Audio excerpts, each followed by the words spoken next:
তুমি নিজে এইচএসসি ইংলিশে এ প্লাস পাবে, তুমি চাইলে তোমার বন্ধুকে, তোমার জুনিয়রকে, এমনকি তোমার সিনিয়রকেও এইচএসসি ইংলিশে এ প্লাস পেতে রেডি করতে পারবে।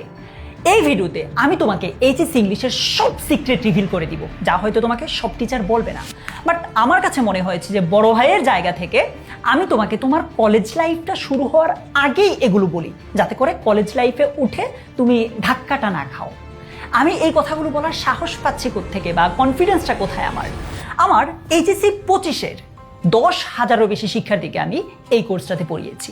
এইচএসসি 26-এ সেটা বেড়ে গিয়ে 12,000-এরও বেশি শিক্ষার্থী ছিল। সর্বশেষ এইচএসসি 27-এর জাস্ট একটা ইয়ার, এখনো ফার্স্ট ইয়ার মাত্র গেল, ফার্স্ট ইয়ারেই 15,000-এরও বেশি শিক্ষার্থী আমার সাথে এই কোর্সটাতে পড়ছে, শিখছে। সেকেন্ড ইয়ার তো বাকিই রইল। সো এই কথাগুলো বলার সাহস কিন্তু আমার স্টুডেন্টরাই আমাকে দিয়েছে। এখন প্রশ্ন হচ্ছে, আমি কে? আসসালামু আলাইকুম, আমি নাইম দুর্জয়, ঢাকা বিশ্ববিদ্যালয় থেকে অনার্স এবং মাস্টার্স কমপ্লিট করে বর্তমানে 10 মিড স্কুলে আছি। লাস্ট 6 ইয়ার্স স্টুডেন্টদেরকে ইংলিশ পড়াচ্ছি। আমার জার্নিটা আসলে এত সহজ না, বাট তোমাদের অনেকের সাথে মিলতে পারে। আমি একদম অজপাড়াগা থেকে একটা মাদ্রাসা ব্যাকগ্রাউন্ডের স্টুডেন্ট ছিলাম। আমি একদম যেটাকে আমরা বলে হাড় ভাঙা পরিশ্রম আর কি। ওই যে ইংলিশের ABC থেকে শুরু করে একটা বাক্য গঠন করা, ট্রান্সলেট করা, নিজ থেকে বানিয়ে লেখা, এগুলো একদম নিজে বুঝে বুঝে নোট করে করে পড়েছি। যার কারণে স্টুডেন্টদের একদম ভাইয়া কিচ্ছু বুঝি না টাইপের স্টুডেন্ট যারা আছে, তাদের কাছেও আমি একটু ফেভারিট, তারা আমাকে পছন্দ করে। আবার ঢাকা বিশ্ববিদ্যালয়ে যারা টপ 10-এ আছে, ওইখানেও আমার স্টুডেন্ট আছে যারা আমার সাথে এতদিন পর্যন্ত প্রিপারেশন দিয়ে এখন এরকম ভালো ভালো জায়গায় আছে। চলো এইচএসসির সিক্রেটগুলো এবার একটা একটা করে রিভিল করি। এইচএসসি ইংলিশ ফার্স্ট পেপারের মার্কস ডিস্ট্রিবিউশনটা দিয়ে শুরু করি, এসএসসির আর এইচএসসির পার্থক্যটা কোথায় এটা একটু দেখো।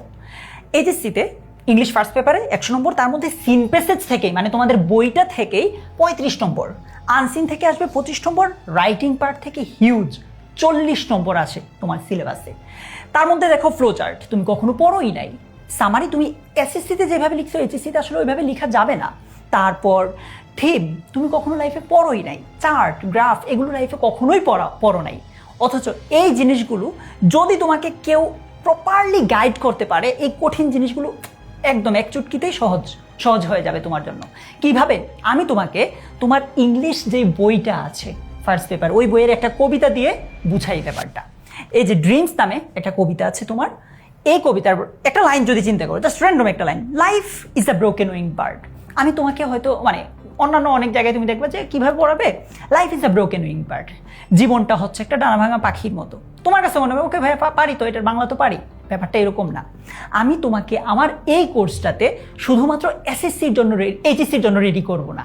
আমি তোমাকে আমার এই কোর্সটাতে চাই যে তুমি এইচএসসির পাশাপাশি এডমিশনের ভিত্তিটা এখানে মজবুত করো। এক ঢিলে দুই পাখি মারতে হবে। লাইফ এটা কোন ধরনের পার্টস অফ স্পিচ?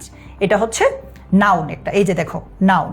তারপর এরকম প্রত্যেকটা শব্দের পার্টস অফ স্পিচ আমি তোমাকে ধরে ধরে শিখাবো, যেখান থেকে সরাসরি এডমিশনে প্রশ্ন আসে। শুধুই কি তাই? মনে করো life is a broken wing bird, এটা হচ্ছে একটা মেটাফর। মেটাফর মানে কি? যেখানে ধরো এখানে লাইফের সাথে তুলনা করছে বার্ডকে, জীবনের সাথে পাখির তুলনা করছে। তুলনা করতে গিয়ে যদি এজ বা লাইক কথাটা না থাকে, সেটাকে লিটারেরি ডিভাইসের ভাষায় বলা হয় মেটাফর। সো এই টাইপের প্রত্যেকটা জিনিস যদি আমি তোমাকে এইচএসসিতেই খুঁটিনাটি পড়িয়ে দিই, এইচএসসি তো কভার হবেই, এডমিশনও কভার হবে। প্রমাণ দেখতে চাও? দেখো এতক্ষণ তোমাকে মনে করে এই কবিতাটা আমি পড়ালাম। এবার দেখো এই কবিতাটা সরাসরি প্রশ্ন আসছে ঢাকা বিশ্ববিদ্যালয় বি ইউনিটে।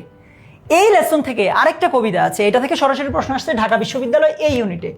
সো ভাইয়া, ঢাকা বিশ্ববিদ্যালয় বলো, মেডিকেল বলো, বুয়েট বলো, এগুলো কঠিন কিছু না। যদি তুমি প্রপার গাইডলাইনটা চাও, গাইডলাইনটা যদি প্রপারলি পাও, তুমি এইচএসসিতেই তোমার মোটামুটি অর্ধেক কভার হয়ে যাবে, যেটা ইনশাল্লাহ আমি তোমাকে দিতে চাই। আমি তোমাকে এখন থেকেই এইভাবে বড় করতে চাই যে আমার এই ভাইটা বা এই বোনটা শুধু এইচএসসিতে এ প্লাস পাবে না, ওর এডমিশনেও ওর স্বপ্নের জায়গায় পৌঁছাবে, এইটা আমি চাই। এবার আসো রাইটিং পার্টের একটা আলাপে। ইংলিশ ফার্স্ট পেপারে আমরা দেখেছি 40 নম্বর রাইটিং পার্ট, সেকেন্ড পেপারেও 40 নম্বর, 80 নম্বর, 200 নম্বরের মধ্যে 80 নম্বরই রাইটিং পার্ট।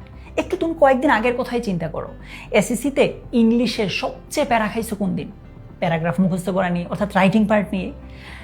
কেমন হয় আমি যদি তোমাকে এই ৮০ নম্বরের মুখস্থ করার ঝামেলা থেকেই দূর করে দিই, যে তোমার একটা প্যারাগ্রাফও মুখস্থ করতে হবে না, একটা রচনা অ্যাপ্লিকেশন কিচ্ছু মুখস্থ করতে হবে না, তুমি নিজ থেকে বানিয়ে লিখবা। তোমাকে যদি এখন আমি একটা বলি যে তোমার স্কুলের বা তোমার কলেজের লাইব্রেরি নিয়ে 5টা লাইন বাংলায় লিখে দাও, লিখতে পারবা না? তুমি যদি বাংলায় লিখতে পারো এনাফ, ইংলিশে সেটা কিভাবে লিখতে হয় ওইটার দায়িত্ব আমার। সো এই কোর্সটাতে আমি তোমাকে রাইটিং পার্টটা, এই ৮০ নম্বরের দায়িত্ব আমি আলাদা করে নিব, আলাদা ওয়ার্কশপে তোমাকে নিজ থেকে বানিয়ে বানিয়ে লেখা শিখাবো।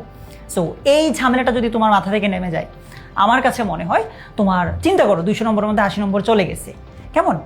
এবার আসো, তোমাকে আমি যেটা একটু আগে বলেছিলাম যে আমার সেই স্কুল লাইফ থেকে, কলেজ লাইফ থেকে, একদম ছোটোবেলা থেকে অজপাড়া গা থেকে উঠে এসে শুরু করে ঢাকা বিশ্ববিদ্যালয় পর্যন্ত এই পুরো জার্নিতে আমি যে মানে ঠেকি শিখেছি নোট করে করে, এতদিন পর্যন্ত যেই জিনিসগুলো আমি নিজে শিখেছি, তারপর স্টুডেন্টদেরকে পড়াতে গিয়ে নতুন নতুন জিনিস জেনেছি, শর্টকাট, বিভিন্ন টিপস, টেকনিক, এই সবগুলোর একটা মানে সমন্বিত একটা ভার্সন, কম্বাইন্ড বা মার্জড ভার্সন আছে আমার এই যে এই মাস্টার বুকটাতে। অর্থাৎ এই বইটাতে আমি এমনভাবে প্রত্যেকটা টপিক সহজভাবে এক্সপ্লেন করার চেষ্টা করেছি যাতে করে তোমার আসলে ইংলিশে আলাদা করে নোট করতে না হয়। ইভেন তুমি প্র্যাকটিস দরকার, এই বইটাতেই তোমার জন্য আমি পর্যাপ্ত পরিমাণ প্র্যাকটিস দিয়েছি।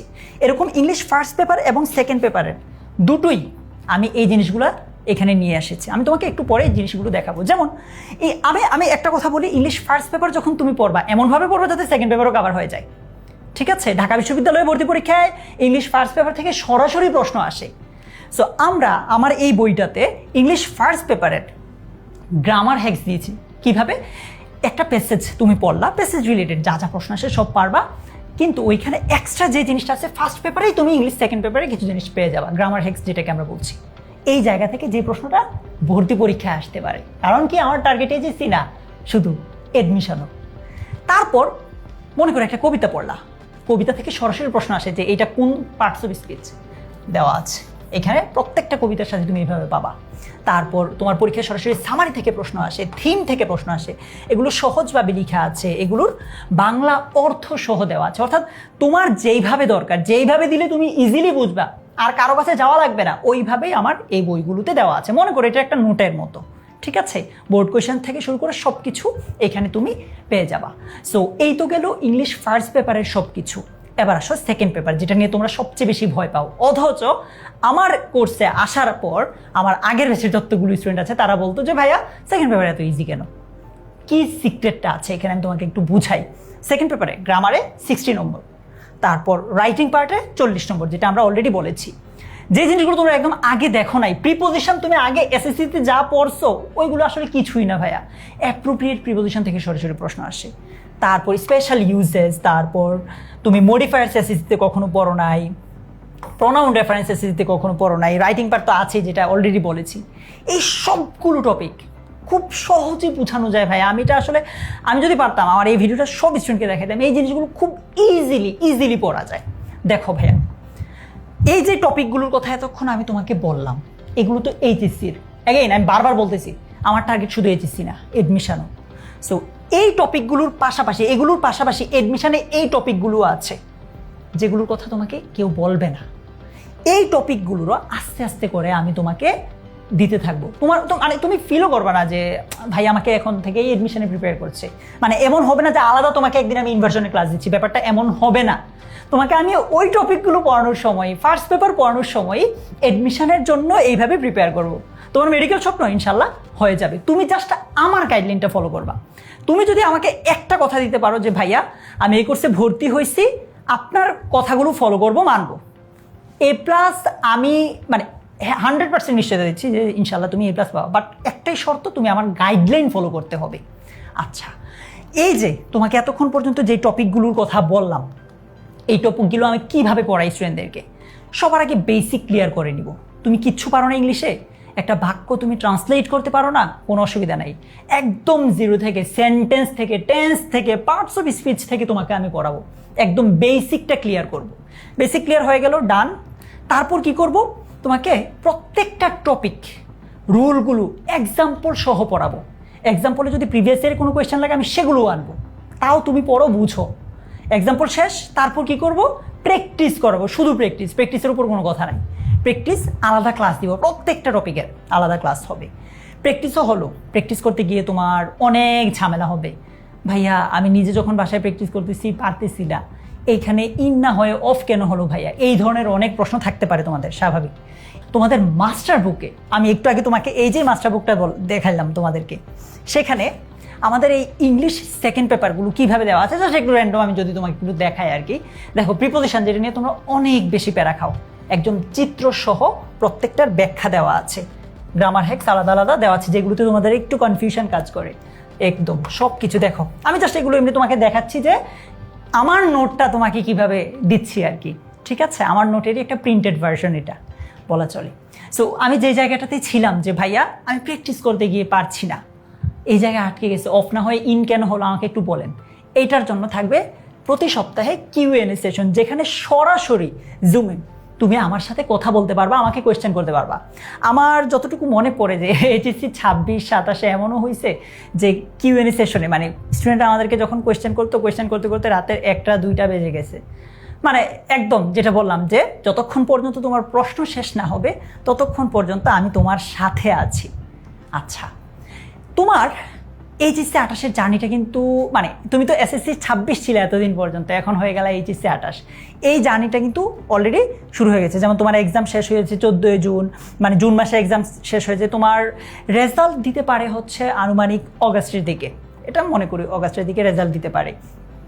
এই যে তোমার জুন মাসে পরীক্ষা শেষ হয়ে গেছে, এরপর রেজাল্ট দিবে অগাস্টে, মাঝের যেই 2টা মাস গ্যাপ, জুলাই অগাস্ট বা এই যে গ্যাপটা আছে, এইটাতে আমি তোমাদের বেসিকটা বিল্ড করে দিতে চাই। মানে কি ভাই, আমি তো টেন্স পারি না ভালোভাবে, বা আমি একটা মানে পার্টস অফ স্পিচ পারি না, অথবা ভাই আমি রাইট ফর্ম অফ ভার্ব বুঝি না, এটার জন্য তোমার বেসিকটা ক্লিয়ার করতে হবে, বেসিকটা মজবুত করতে হবে। এই 2 মাস, যেই 2 মাস আমাদের কলেজ শুরুর আগে হাতে আছে, এই 2 মাসে আমি তোমার বেসিকটা বিল্ড করে দিতে চাই একদম, যাতে করে তোমাকে আমি মূল টপিক পড়াইলে তুমি ইজিলি ধরতে পারো, ওকে ওকে বুঝে গেছি, এরকম যাতে তুমি ইজিলি জিনিসগুলো বুঝে যেতে পারো, ঠিক আছে?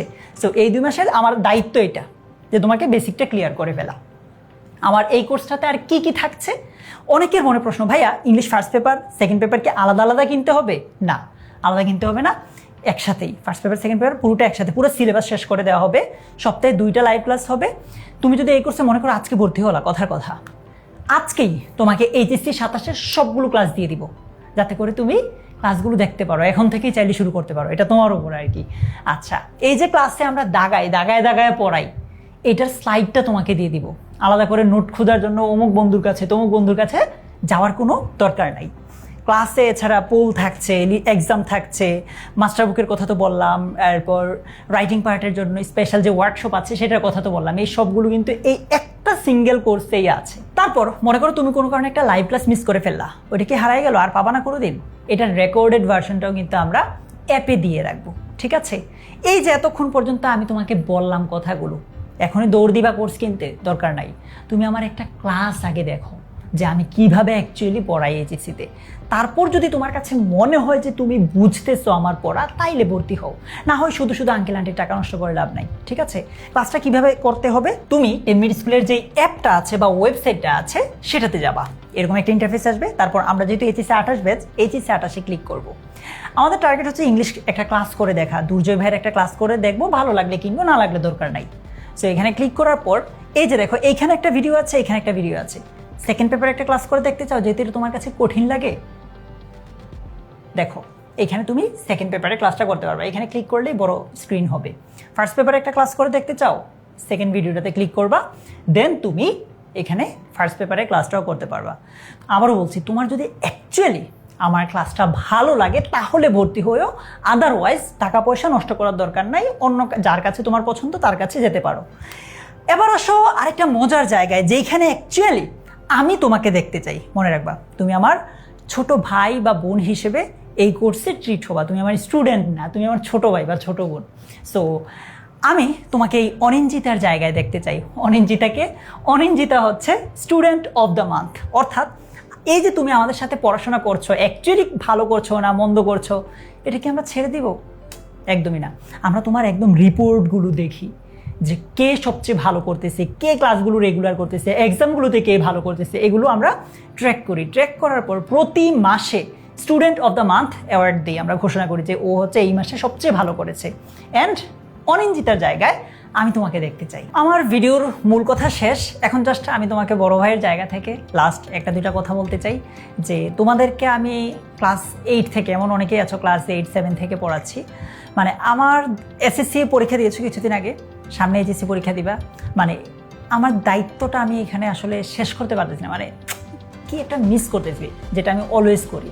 আমার কাছে মনে হয়েছে যে আমার যে স্টুডেন্টটা ক্লাস 8-এ আমার কাছে পড়ছে, ওকে আমি 9-এ ভালো রেজাল্ট করাবো, 10-এ ভালো রেজাল্ট করাবো, এসএসসি এইচএসসি এডমিশন পর্যন্ত। অর্থাৎ তোমাকে যদি আমি এডমিশনে তোমার স্বপ্নের বিশ্ববিদ্যালয়ে, স্বপ্নের মেডিকেলে ভর্তি করাতে না পারি, আমার এটা ব্যর্থতা। সো আমি তোমার দায়িত্ব নিতে চাই, মানে আমি তোমাকে অ্যাকচুয়ালি তোমার স্বপ্নের জায়গাটাতে পৌঁছে দিতে চাই। তারপরে আমার কাছে মনে হবে ওকে ফাইন, এবার একটু রেস্ট করা যায়। সো তোমার সাথে দেখা হচ্ছে ক্লাসরুমে। প্লিজ যে কোনো জিজ্ঞাসায়, কোর্স সম্পর্কিত হোক বা যে কোনো ধরনের প্রশ্নে কল করো 16910 এই নম্বরে। টাটা।